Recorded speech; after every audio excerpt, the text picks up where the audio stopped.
கனடிய தமிழர் பேரவையின் தவறான செயற்பாடுகளுக்கு எதிராக கனடாவில் இருக்கின்ற பல்வேறு குழுக்கள், பல்வேறு தரப்பினர் ஒன்றிணைந்து கனடிய தமிழர் கூட்டு என்ற ஒரு அமைப்பு அல்லது ஒரு ஒன்றிணைந்த நிலைமையை உருவாக்கி அதனூடாக கனடிய தமிழர் பேரவையை கைப்பற்றுகின்ற முயற்சியை முன்னெடுக்கின்றார்கள். அவர்கள் மே 18 முள்ளிவாய்க்கால் தினத்தையும் அந்த கைப்பற்றுகின்ற முயற்சிக்கு பயன்படுத்துகின்றார்கள். அது தொடர்பான ஒரு ஊடக சந்திப்பு, பொதுமக்கள் கலந்துரையாடல் ஒன்றை நேற்றைய தினம் ஏற்பாடு செய்து நடத்தியிருந்தார்கள். ஜனநாயக ரீதியில் கனடிய தமிழர் பேரவை இல்லை, அங்கு கேள்வி கேட்க முடியாது, அந்த அமைப்பில் உறுப்பினராக சேர முடியாது என்பது அவர்களுடைய ஒரு உச்சபட்ச விமர்சன கருத்தாக இருந்தது. அதே நேரம் அந்த கூட்டத்தில் கலந்து கொண்ட ஒரு தரப்பினரால் கேள்வி கேட்கப்படுகின்ற பொழுது அதற்கு ஏற்கனவே பதிலளித்து விட்டோம், உங்களுடைய நேரம் முடிந்து விட்டது என தொடர்ச்சியாக இவ்வாறான பதில்களை கனடிய தமிழர் கூட்டும் செய்கின்றது. ஆகவே ஜனநாயகம் என்ற ரீதியில் கனடிய தமிழர் கூட்டினுடைய புரிதல் என்ன? உங்களை யாரும் கேள்வி கேட்க கூடாது, ஆனால் நீங்கள்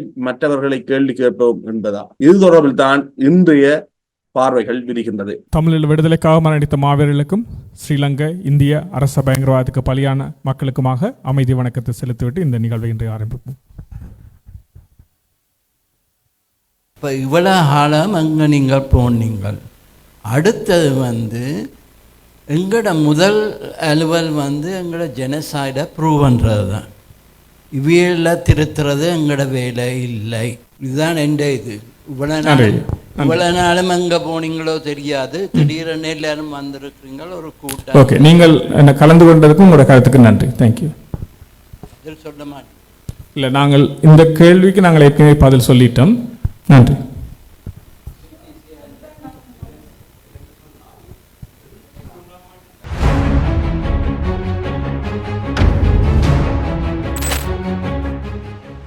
கனடிய தமிழர் பேரவை கனடாவில் இருக்கின்ற உத்தியோகபூர்வ பதிவு செய்யப்பட்ட மிகப்பெரிய ஒரு அமைப்பு. அது இதற்கு முன்னர் தமிழ விடுதலை புலிகளுடைய ஒரு பின்புலம் இருந்தது. எனினும் அதனுடைய தொடர்ச்சியாக வந்த நிர்வாக மாற்றங்கள் காரணமாக அது ஒரு சில தனிநபர்களின் கைகளில் கனடிய தமிழர் பேரவை சென்றது. கனடிய தமிழர் பேரவையானது ஒரு சிலர் முடிவுகளை எடுத்து செயற்படுகின்ற ஒரு அமைப்பு. ஆனால் அதற்கு ஒரு நிதி மூலம் இருக்கின்றது, அதற்கென்று ஒரு பதிவு இருக்கின்றது. ஆகவே அதனுடைய செயற்பாடுகள் என்பது அதன் நிர்வாகத்தில் இருப்பவர்களுக்கு மிகவும் இலகுவாக இருக்கின்றது. அதே நேரம் அதனூடாக அவர்களுக்கு ஒரு மிகப்பெரிய வருமானமும் கிடைக்கக்கூடிய ஒரு இடமாக கனடிய தமிழர் பேரவை காணப்படுகின்றது. ஆகவே கனடிய தமிழர் பேரவை ஈழத்தமிழ் மக்கள் தொடர்பில் இங்கிருக்கின்ற தமிழ் மக்களுக்குடன் எந்த விதத்திலும் ஒத்துப்போகக்கூடிய கருத்தியலை கொண்ட ஒரு அமைப்பு அல்ல.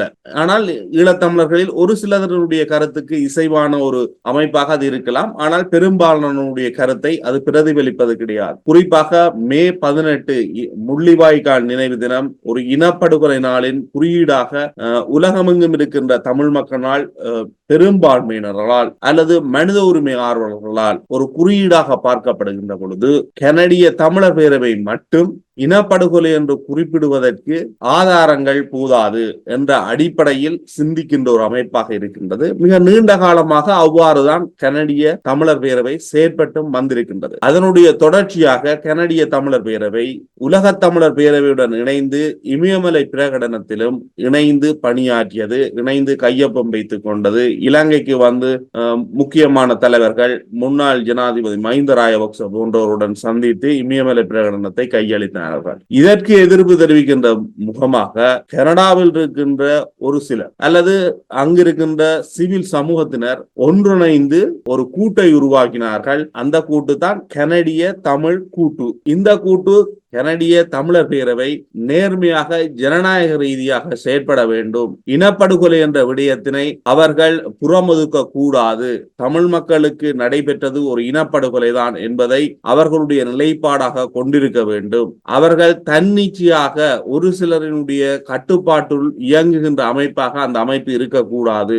ஏனெனில் அந்த அமைப்பை உருவாக்கி இந்த தூரம் வருவதற்கு பலருடைய பங்களிப்பு அதில் இருந்திருக்கின்றது. அதிலிருந்து பலர் பிரிந்து சென்று விட்டார்கள். அந்த காரணத்திற்காக தற்பொழுது அதை கைப்பற்றி வைத்திருக்கின்ற ஒரு சிலர் தொடர்ச்சியாக முடிவுகளை எடுத்து தமிழ் மக்களுக்கு விரும்பத்தகாத முறையில் தரப்பாக செயற்படக்கூடாது என்பது ஒரு தரப்பினுடைய கருத்து. ஆகவே அங்கு ஒரு ஜனநாயக ரீதியில் நிர்வாக மாற்றம் ஒன்று தேவை, அனைவரும் ராஜினாமா செய்ய வேண்டும் போன்ற கருத்துக்கள் முன்வைக்கப்படுகின்றது. கனடிய தமிழர் கூட்டினுடைய மிக முக்கியமான பணி என்பது இனப்படுகொலை என கனடிய தமிழர் பேரவை குறிப்பிடாதது அல்ல. அவ்வாறுதான் இருந்தால் இது நீண்ட காலத்துக்கு முன்னர் முன்னெடுக்க வேண்டிய ஒரு விடயம். இந்த நிகழ்வை நடத்துவதற்கான தேவை எங்கிருந்து வருது என்று பார்க்கும்போது, கடந்த வருடம் டிசம்பரில் நாம் இந்த செயற்பாட்டை கனடிய தமிழர் பேரவை உலக தமிழர் மன்றத்துடன், அதாவது வேர்ல்ட் தமிழ் ஃபோரம் WTF என்ற குளோபல் தமிழ் ஃபோரம் என்ற அமைப்புடன் இணைந்து இமயமலை பிரகடனம் என்ற பெயரில் ஆரம்பித்த போது கனடிய தமிழர் பேரவை மேற்கொண்ட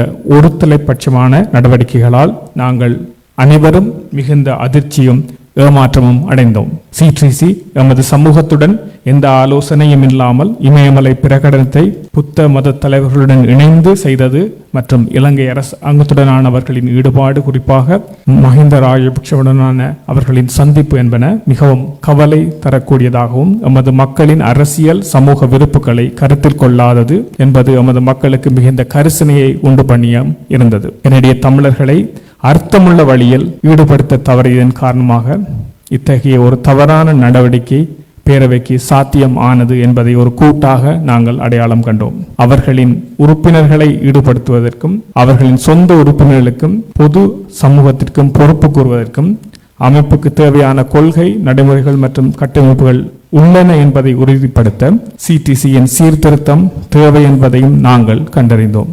அவர்களின் செயல்களில் வெளிப்படையாக இருக்க வேண்டும் அவர்கள் என்பதையும் வேண்டி நின்றோம். கனடிய தமிழர் கூட்டாக ஒன்றிணைவதன் நோக்கம் சிடிசியினது ஜனநாயகம், பொறுப்புக்கூறல் மற்றும் வெளிப்படைத்தன்மை ஆகியவற்றை மேம்படுத்துவதற்கும் அதன் இலக்குகள், குறிக்கோள்கள் மற்றும் முன்னுரிமைகளை அமைப்பதில் சமூகத்துடன் தொடர்ந்து ஈடுபாட்டை உறுதிப்படுத்துவதற்கும் கட்டமைப்பு மாற்றங்களை உள்ளாக்கியிருப்பதற்கும் உறுதி செய்வதற்கும் மட்டுமே. மேலும் இச்செயற்பாட்டில் தொடர்ச்சியாக மக்களின் கருத்துக்களை உள்வாங்கி சிடிசி தம்மை சீர்திருத்தி உண்மையாகவே கனடிய தமிழர்களின் குரலாக மாறுவதற்கு தேவையான நடவடிக்கைகளை எடுக்குமாறு சிடிசிக்கு அழைப்பு விடுத்திருந்தோம். இமயமலை பிரகடனத்தை திட்டத்தை தாங்கள் இலங்கையில் உள்ள அமைப்புகளிடம் ஒப்படைத்துள்ளதாகவும் சிடிசி பகிரங்கமாக ஒப்புக்கொண்டுள்ளதை நாங்கள் கவனத்தில் எடுத்திருக்கின்றோம். இமயமலை பிரகடனத்தின் தொலைநோக்கு இலங்கை மக்களுடன் கலந்தாலோசித்து வடிவமைக்கப்படும் என்ற சிடிசி அறிக்கை மீண்டும் வலியுறுத்தியுள்ளது. அவ்வாறு இலங்கையில் உள்ள தமிழ் மக்களின் பூரணமான பங்கு பற்றுதலுடன் அங்கு நடக்கும் எந்த ஒரு நல்லிணக்க முயற்சியும் நடக்க வேண்டும் என்பதில் நாங்கள் மிகவும் உறுதியாக உள்ளோம். அதே போன்று இமயமலை பிரகடனம் எதிர்ப்பு தெரிவிக்கின்ற முகமாக இந்த விடயம் ஆரம்பிக்கப்பட்டது. அதனுடன் இணைந்து கனடிய தமிழர் பேரவையின் நிர்வாகத்தை கைப்பற்றுகின்ற ஒரு முயற்சியில் தான் தற்பொழுது அதனுடைய செயற்பாடுகள் முன்னெடுக்கப்படுகின்றது. இவர்களுடைய கைகளில் கனடிய தமிழர் பேரவை வந்தால் கனடிய தமிழர் பேரவை எவ்வாறு செயற்படும் என்பதற்கு எந்த விதமான அசூரன்ஸும் கிடையாது. அது எவ்வாறு செயற்படும் என்பதை யாரும் புரிந்து கொள்ள முடியாது. ஏனெனில் இவர்கள் தற்பொழுது வைக்கின்ற கூட்டங்களில் கேட்கப்படுகின்ற கேள்விகளுக்கே இவர்கள் பதிலளிக்க மறக்கின்றார்கள், கேள்வி கேட்பதற்கு நேரம் கொடுக்க மறக்கின்றார்கள். ஆகவே இவர்களே ஜனநாயக ரீதியில் செயற்படுபவர்கள் போன்று தெரியவில்லை. அதே போன்று இவர்கள் கனடாவில் இருக்கின்ற ஒட்டுமொத்த தமிழ் மக்களையும் பிரதிபலிக்கின்றார்களா என்றால் அதுவும் கிடையாது. அங்கு வருகின்ற ஒவ்வொருவருக்கும், இவர்களுடைய கூட்டத்திற்கு வருகின்றவர்களுக்கே இவர்கள் யார் என்பது மிக சரியாக தெரியக்கூடிய நிலைமை இல்லை. ஆனால் இந்த கூட்டத்துக்கு வருபவர்கள், இந்த கூட்டத்தில் கலந்து கொள்கின்ற ஒரு சிலர் தற்பொழுது இன்னும் ஒரு பிரச்சனையாக இருக்கின்ற நாடு கடந்த தமிழக அரசாங்கம் என்ற அந்த அமைப்பின் ஏற்படுகின்ற முரண்பாடுகளிடம் அவர்கள் காணப்படுகின்றார்கள். அந்த வீடியோக்களிலும் அவர்கள் காணப்படுகின்றார்கள். டேவிட் பூபாலபிள்ளையும் இன்டெலிஜென்ஸ் ஆடையும் கண்டிருக்கிறார். இதுக்கெல்லாம் ப்ரூஃபை நான் டாக்டர் சாந்தகுமார் கொடுத்தேன்னா ஒரு வருஷத்துக்கு முதல். அப்போ இவ்வளோ காலம் அங்கே நீங்கள் போனீங்கள். அடுத்தது எங்களோட முதல் அலுவல் எங்களோட ஜெனசைடை ப்ரூவ் பண்ணுறது தான். இவையில் திருத்துறது எங்களோட வேலை இல்லை. இதுதான் எந்த இது. இவ்வளோ நாளும் எங்கே போனீங்களோ தெரியாது. திடீரென எல்லாரும் வந்திருக்கிறீங்க ஒரு கூட்டம். ஓகே, நீங்கள் என்ன கலந்து கொண்டதுக்கும் உங்களோட கருத்துக்கு நன்றி. தேங்க்யூ. சொல்ல மாட்டேன். இல்லை, நாங்கள் இந்த கேள்விக்கு நாங்கள் ஏற்கனவே பதில் சொல்லிட்டோம். நாங்கள் எங்கே போயிருந்தோன்றதையும் நான் சொல்லிட்டேன். அதுக்கான இந்த கனடிய தமிழர் பேரவை என்பது போலீஸ் பண்ணுறதுக்கான எங்களோட வேலை இல்லை. அவர்கள் இலங்கை அரசாங்கத்துக்கான ஒரு இன்டெலிஜென்ஸ் ஆர்கனைசேஷன் சொன்னால் அது நீங்கள் சிசிஸ் அமைப்புடன் செய்து தொடர்பு கொண்டு அவரிடம் தெரிவித்துக் கொள்ளுங்கள்.